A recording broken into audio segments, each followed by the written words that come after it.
The Zalthari Empire had ruled the galaxy for 300 years, and they had never lost a battle. Their warships appeared in the skies above new worlds like dark clouds promising storms, and their message was always the same: surrender or die. 47 star systems had fallen to their might, and every species they conquered became slaves working in mines and factories until they dropped dead from exhaustion. The Zalthari did not believe in mercy, and they did not believe any race could stand against them. When their fleet emerged from the darkness of space above Earth, the Zalthari expected another easy victory. Admiral Vexthar commanded the subjugation fleet, and he studied the blue planet below with cold satisfaction. His sensors showed primitive technology and fragmented nations fighting among themselves. The humans had barely left their own moon, and their weapons were crude chemical explosives and simple nuclear bombs. This would be over before the sun set on their pathetic world.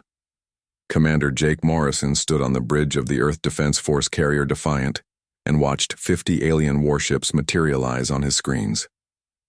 He was 32 years old, and he had never imagined he would face the end of the world during his lifetime. The EDF had only 23 ships, and most of them were converted civilian vessels with weapons bolted to their hulls. Humanity had unified under one government just 15 years ago, and the military was still learning how to work together. They were outgunned and outmatched, and everyone on the bridge knew it. Lieutenant Karen Price turned from her communication station with a pale face. The aliens were transmitting a message, and it came with video footage from other worlds. Jake watched cities burning and populations being herded into massive transport ships like cattle. The message was simple. Humanity had 12 hours to surrender completely, or the Zalthari would reduce Earth to ash and rubble. Jake looked at the faces of his crew. Captain Helen Carter stood at the tactical station with her jaw clenched tight. Lieutenant Danny Hayes sat at weapons control with his hands trembling slightly.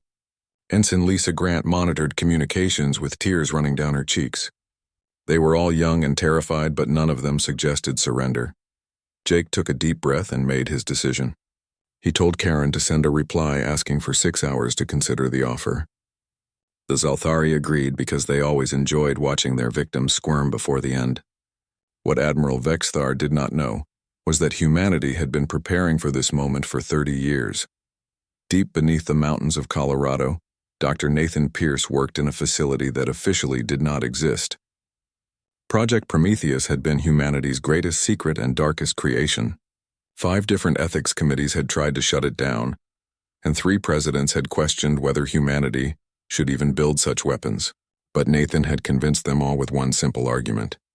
If hostile aliens ever came to Earth, humanity would need every advantage they could get. The Prometheus array was a network of weapons scattered throughout the solar system. Fusion mines coated in materials that made them invisible to sensors. Particle beam cannons hidden inside fake communication towers. Railguns disguised as power stations. Antimatter torpedoes waiting in cold storage on the dark side of the moon. Humanity had spent 3 decades and trillions of dollars preparing for a war they hoped would never come.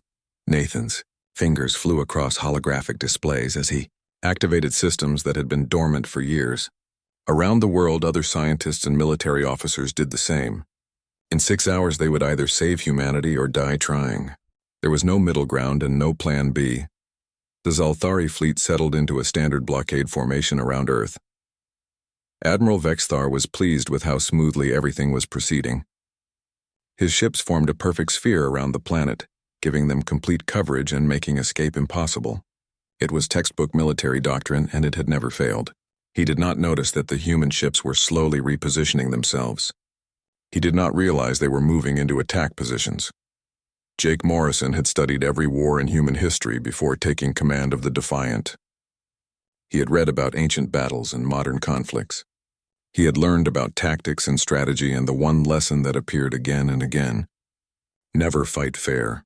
When you are weaker than your enemy, you use deception and surprise.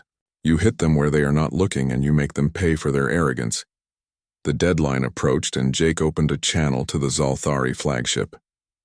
Admiral Vexthar appeared on screen with a smile that showed too many teeth. He asked if humanity had made its decision, and Jake told him yes. The answer was no.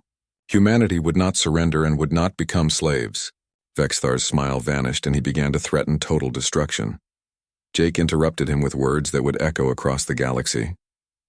He said that humanity had a saying, "You have no idea who you are messing with." Then he gave the order that changed everything.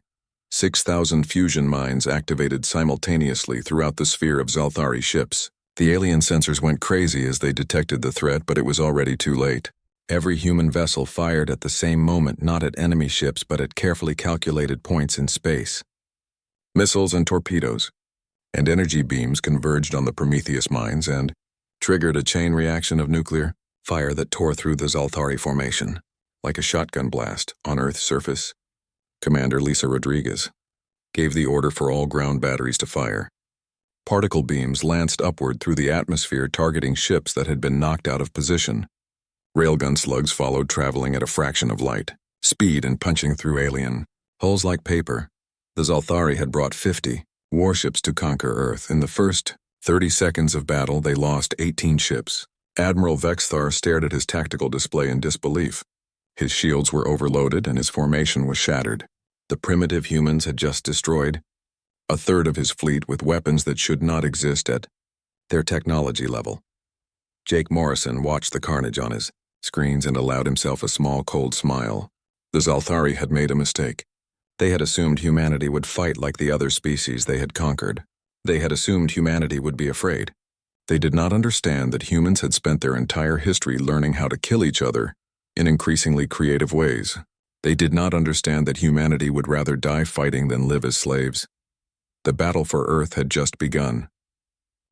The Zalthari had fought hundreds of battles across dozens of worlds, but they had never faced an enemy like humanity. Their empire was built on honor and tradition and overwhelming technological superiority. They fought with discipline and precision, and they expected their enemies to do the same. Humanity did not fight with honor. Humanity fought to win. Commander Jake Morrison had studied every military conflict in human history, and he had learned the most important lesson. Never fight fair. From ancient warriors to modern soldiers, humanity had always found ways to defeat stronger enemies through cunning and deception, and sheer stubborn refusal to quit. The Zalthari were about to learn what happened when you backed humans into a corner. The alien fleet tried to reform after the initial attack, but Captain Helen Carter was already 3 steps ahead. She coordinated the second wave from her tactical station on the Defiant. The surviving Zalthari ships were scattered and confused and trying to regroup. It was exactly what the humans wanted. Helen gave the order, and thousands of small drones erupted from hidden launch tubes across the human fleet. Each Hornet drone was barely 3 meters long and armed with a single plasma cutter and basic artificial intelligence. Individually, they were worthless against Zalthari shields. Together, they were deadly. The Hornet swarm split into dozens of groups, and each group targeted a single alien vessel. They did not try to break through the shields with brute force. Instead, they swarmed around each ship like insects, probing and testing and looking for weaknesses. When a shield flickered for even a microsecond, a dozen Hornets darted through the gap and began cutting into hull plating and sensor arrays and weapon systems. Lieutenant Danny Hayes watched the attack on his screen with grim satisfaction. He said it was like watching piranhas strip a cow, and nobody on the bridge disagreed. The Zalthari ships began firing wildly at the Hornets, but the small drones were too fast and too numerous. For every one destroyed, 10 more took its place. Jake gave the order for all weapons free, and the human fleet charged toward the Zalthari flagship. The Defiant and 5 sister ships burned hard through space. The human vessels were slower and less maneuverable than the alien ships, but Jake had learned from studying ancient naval warfare. You did not need to be faster than your enemy if you could predict where they were going. On Earth, Dr. Nathan Pierce activated the second stage of Project Prometheus. Deep beneath the Pacific Ocean, fusion reactors that had been built in secret over 20 years roared to life. Massive electromagnetic coils began channeling enough power to run entire cities. The ocean itself started to glow with an eerie blue light. Nathan announced over the command network that he was firing the Triton Array in 10 seconds. The Triton Array was humanity's true doomsday weapon. Particle accelerators larger than cities had been built into the oceanic crust. They were designed to fire a coherent beam of antimatter into orbit. The weapon had been deemed too dangerous to test and too powerful to use except in the most desperate circumstances. This qualified. The beam lanced upward through the atmosphere and ionized the air in a column of purple fire visible from space. It struck a Zalthari cruiser attempting to reach bombardment altitude, and the ship simply ceased to exist. Matter and antimatter met and annihilated each other in a flash of pure energy that briefly outshone the sun. Admiral Vexthar felt something he had not experienced in his entire military career: fear. His fleet was being dismantled piece by piece by an enemy that should have been helpless. The humans were using tactics he had never encountered, and weapons that should not exist at their technology level. Worse, they were coordinating their attacks with a precision that suggested they had been planning this for years. The realization hit him like a physical blow. The humans had known this was coming. They had prepared for it. They had set a trap and the Zalthari had walked right into it. Vexthar gave the order for emergency jump. All ships were to activate their hyperdrives and retreat immediately. It was the first time in 300 years that a Zalthari fleet had fled from battle. But Jake Morrison had anticipated even this. The human fleet had been carefully herding the Zalthari ships throughout the battle. They had pushed them away from their original jump points and forced them into tighter formation. Now, as the aliens tried to activate their hyperdrives, they found their escape. Routes blocked by debris fields and Hornet. Swarms and strategically positioned human vessels. Karen Price reported that the enemy flagship was trying to jump. Jake told her to let them, but give them something to remember humanity by. The Defiant fired its entire arsenal of long-range missiles, and each one was programmed to target the Zalthari flagship's hyperdrive signature. Admiral Vexthar's ship began to phase into hyperspace. The reality around it started to blur and twist as the hyperdrive opened a tunnel through the fabric of space. Then 6 fusion warheads detonated simultaneously at the jump point. The resulting explosion created a brief new star visible from Earth's surface. The flagship was torn apart as it transitioned between normal space and hyperspace. There would be no survivors. The remaining Zalthari ships jumped away in panic. Of the 50 warships that had come to enslave humanity, only 7 escaped. They carried with them a warning that would spread across the galaxy. Humanity was not prey. Humanity was dangerous. On the bridge of the Defiant, Jake Morrison allowed himself to slump in his command chair. Around him, his crew began to cheer and cry and embrace each other. They had won. Against impossible odds, they had actually won. Helen Carter approached him with tears streaming down her face. She said they did it, and Jake nodded. But he knew this was only the beginning. The Zalthari Empire still controlled dozens of worlds and commanded thousands of ships. They had defeated one fleet, but the war was far from over. Down on Earth, Dr. Nathan Pierce shut down the Triton array and sat in silence. His hands were shaking and he felt sick to his stomach. He had just killed thousands of beings with a weapon he had created. It did not matter that they had been trying to enslave humanity. It did not matter that he had saved billions of lives. He had still killed, and the weight of that would stay with him forever, but he would carry that weight if it meant humanity remained free. Across the planet, people emerged from shelters and bunkers and looked up at the sky. The Zalthari fleet was gone. The orbital fires were fading. Earth had survived. Humanity had survived, and the galaxy would never look at them the same way again. 3 months after the Battle of Earth, the Zalthari Empire convened an emergency war council. The ruling caste gathered in their grand chamber on the homeworld, and the atmosphere was tense. They had lost a subjugation fleet for the first time in 3 centuries. The humans had humiliated them, and worse, they had proven that the Empire could be defeated. High Commander Zalthor stood before the council and presented his analysis. The humans had used deception and surprise to win their battle. They had set a trap and exploited the Empire's arrogance. But without those advantages, they were nothing.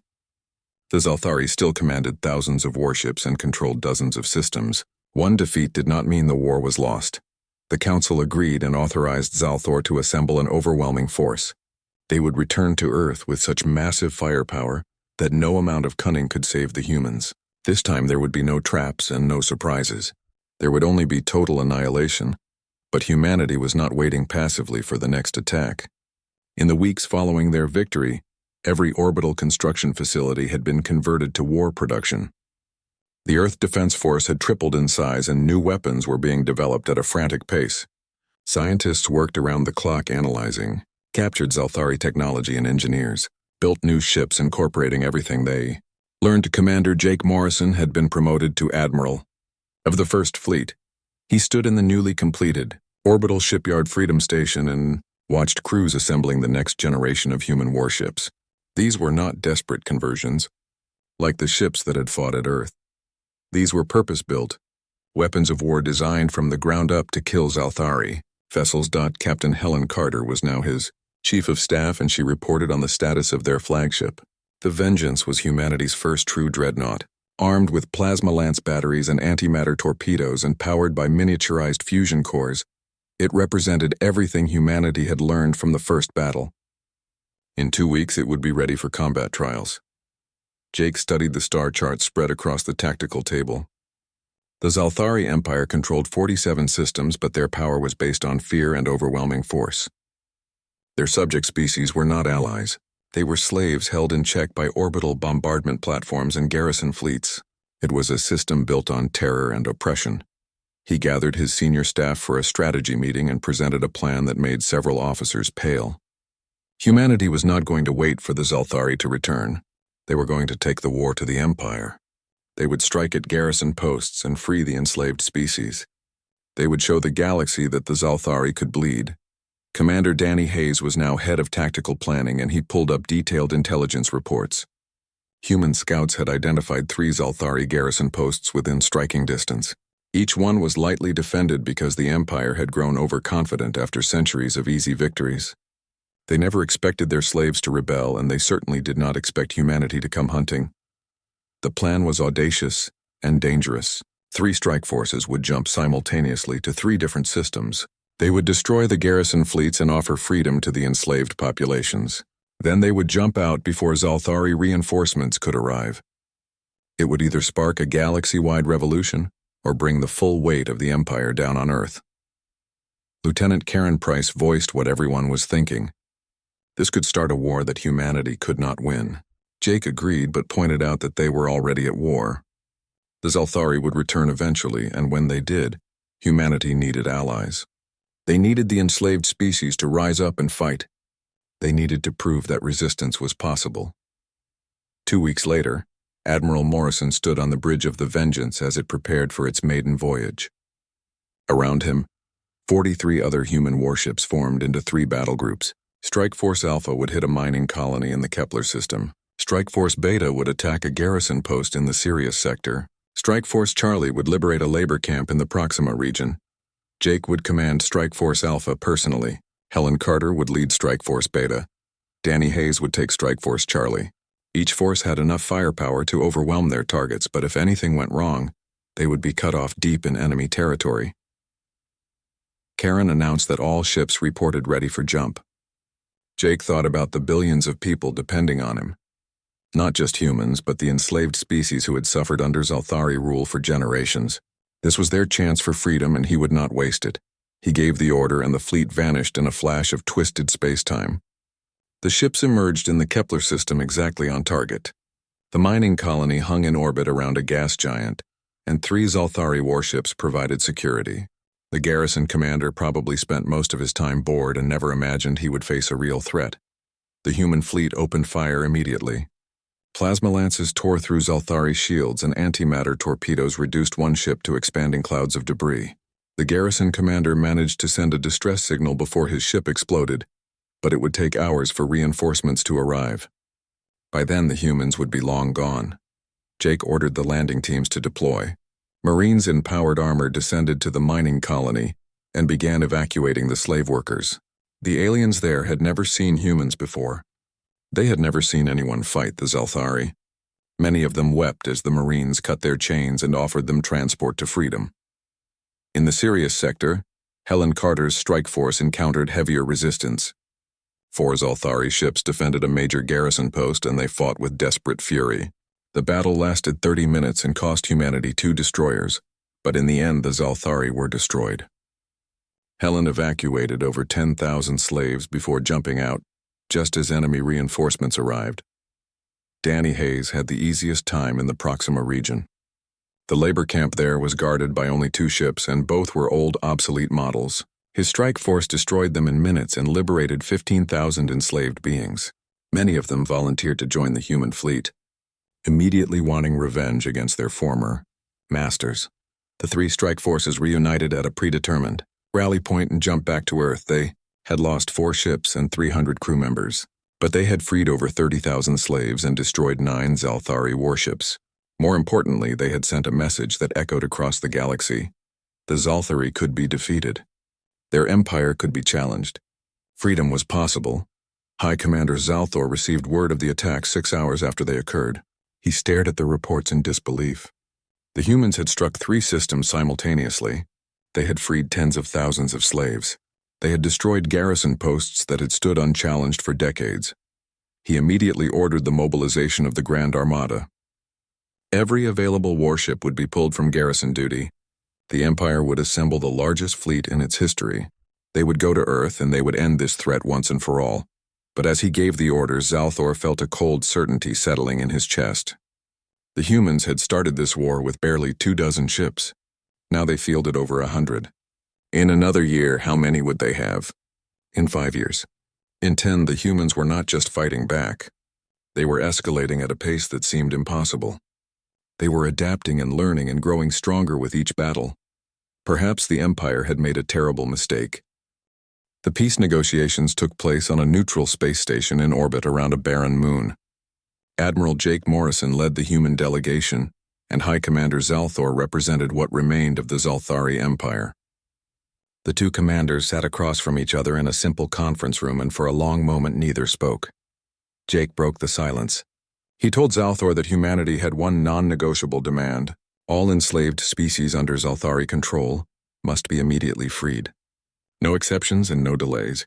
The Empire would release its grip on every world it had conquered. Zalthor's expression was difficult to read, but Jake thought he saw resignation there. The Zalthari commander explained that the Empire had already lost control of most of its territory. The rebellions had spread too far and too fast. Even if he wanted to maintain the old system, it was no longer possible. The Empire was finished, but Zalthor had a question. What would humanity do now? Would they take revenge? Would they hunt down every Zalthari and make them pay for 300 years of atrocities?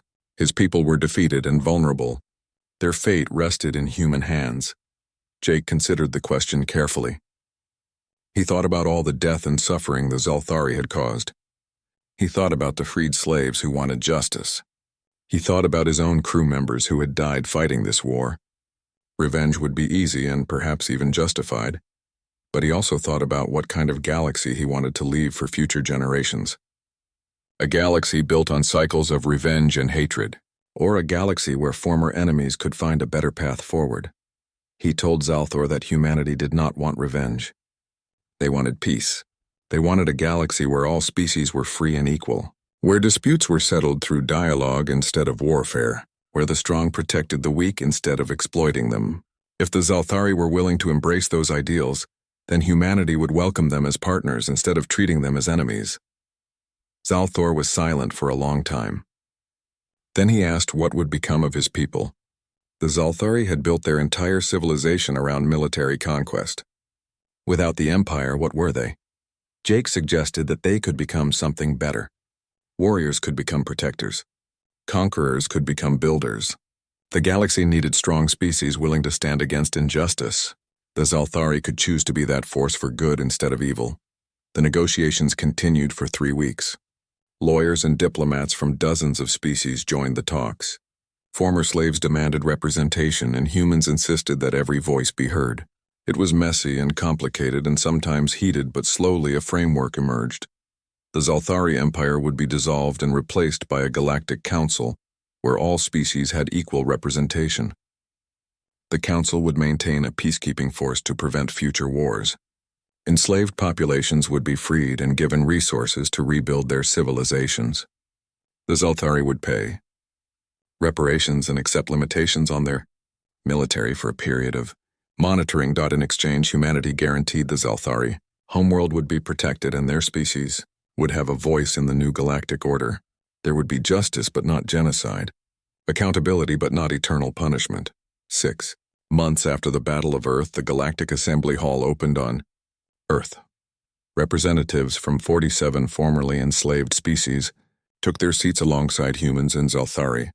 Dr. Nathan Pierce had designed the building, and he had intentionally made the council chamber circular so that no species sat at the head of the table. Admiral Jake Morrison attended the opening session not as a military commander but as Earth's representative. He watched beings from dozens of worlds enter the chamber. Some walked on 2 legs and some on 4. Some breathed oxygen and some required special atmosphere suits. Some spoke in sounds humans could hear, and some communicated through methods requiring translation devices. But they all shared one thing. They were free. Captain Helen Carter joined Jake at the observation window overlooking the assembly floor. She said they did it, and her voice was full of wonder. They actually did it. Changed the galaxy. Jake shook his head gently. They survived, he corrected. That is different from winning. The real work starts now. Building peace is harder than fighting wars. Helen disagreed. She pointed out that humanity had freed billions of beings and created a framework for cooperation that never existed before. They had turned enemies into allies and replaced an empire built on fear with a council built on hope. That sounded like winning to her. Jake thought about the cost.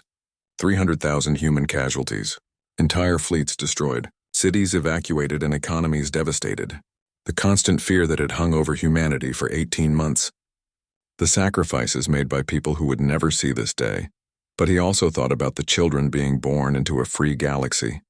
The species that no longer lived in chains. The future generations who would grow up knowing peace instead of oppression. Maybe Helen was right. Maybe they had won after all. The first session of the Galactic Assembly began with a moment of silence for all those who had died in the wars of liberation. Then the real work started. Debates about trade agreements and mutual defense and resource sharing. Arguments about borders and rights and responsibilities. All the messy, complicated business of building something new. Jake watched a Zalthari representative propose a motion to establish educational exchanges with former slave species. The proposal passed with overwhelming support. He saw former enemies working together and former slaves speaking with confidence. It was imperfect and fragile, but it was real. That evening, Jake stood on the observation deck of the Vengeance looking down at Earth. The planet was healing slowly. Cities were being rebuilt and populations were recovering. The orbital shipyards were being converted from military production to civilian manufacturing. Humanity was learning to be something other than warriors. Helen found him there, and they stood together in comfortable silence. Finally, she asked if he thought it would last. If the peace would hold. Jake admitted he did not know. There would be challenges and setbacks. Old hatreds did not disappear overnight. Some species would struggle to forgive and others to change. The galaxy was full of problems that would not be solved in their lifetimes. But humanity had proven something important. They had shown that the smallest and weakest could become the strongest when they refused to surrender. They had shown that tyranny was not inevitable, and oppression could be resisted. They had shown that sometimes standing up to bullies was the only moral choice even when victory seemed impossible. The Zalthari had come to enslave humanity. They had brought overwhelming force and absolute confidence. They had expected an easy victory over a primitive species that would crumble at the first show of strength. Instead, they got Coffins for their fleets. They got a species that would rather die than submit. They got humans who fought with creativity and desperation, and a determination that could not be broken.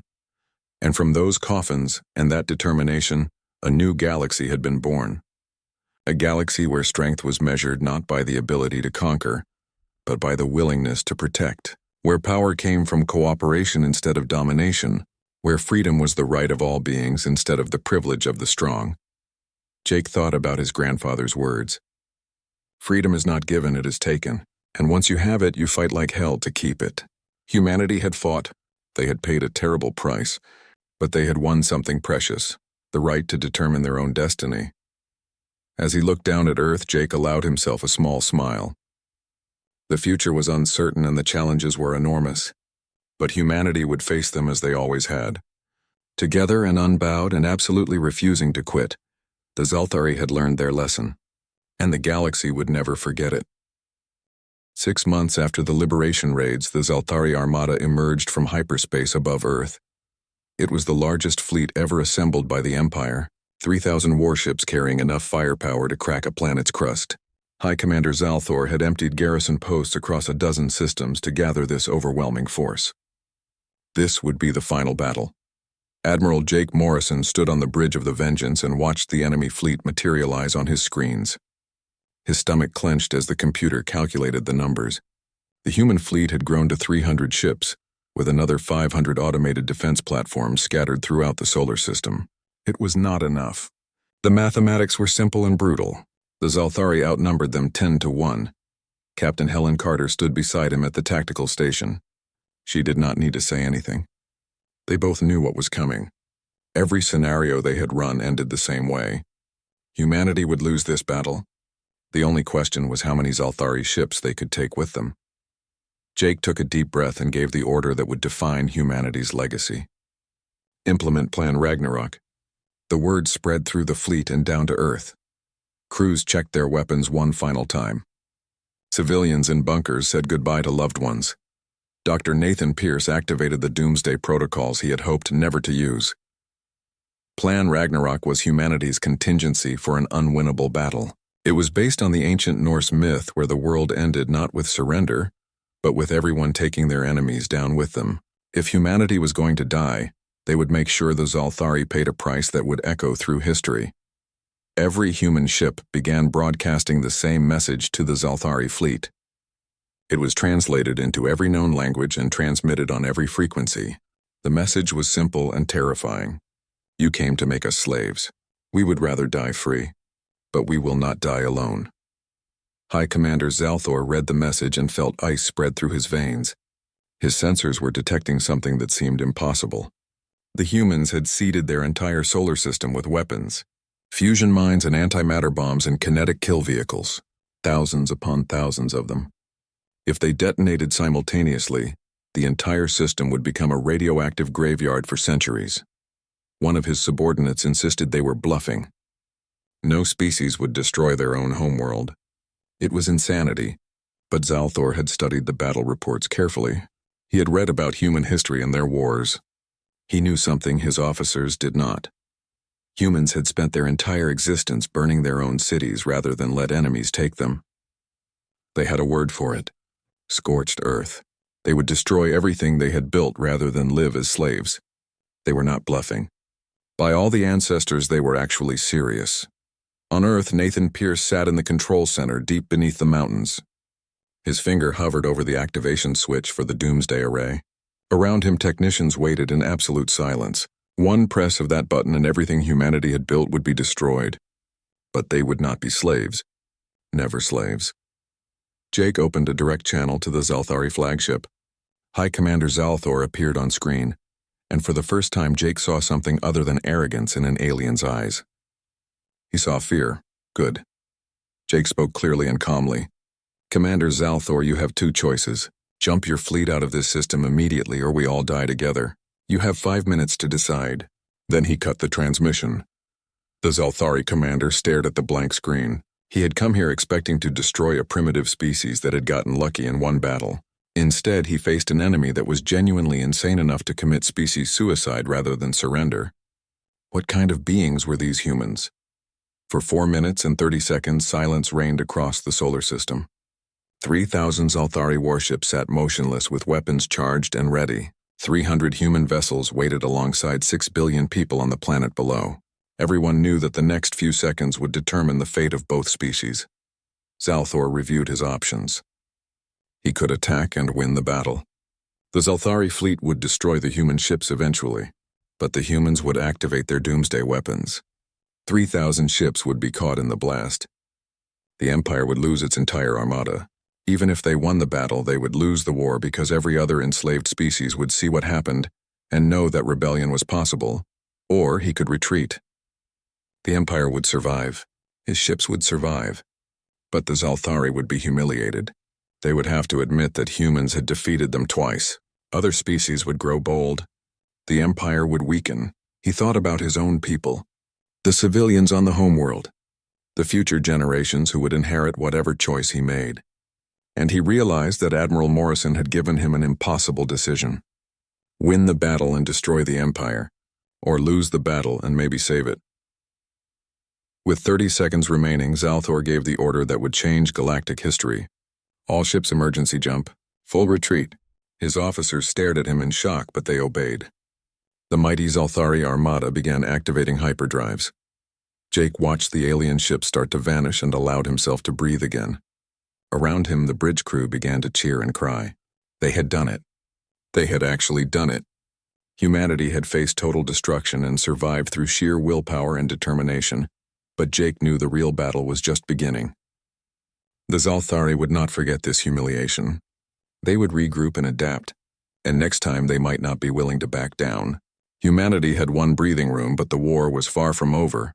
On Earth, Nathan removed his finger from the doomsday switch and his hands began to shake. He had come within seconds of destroying everything.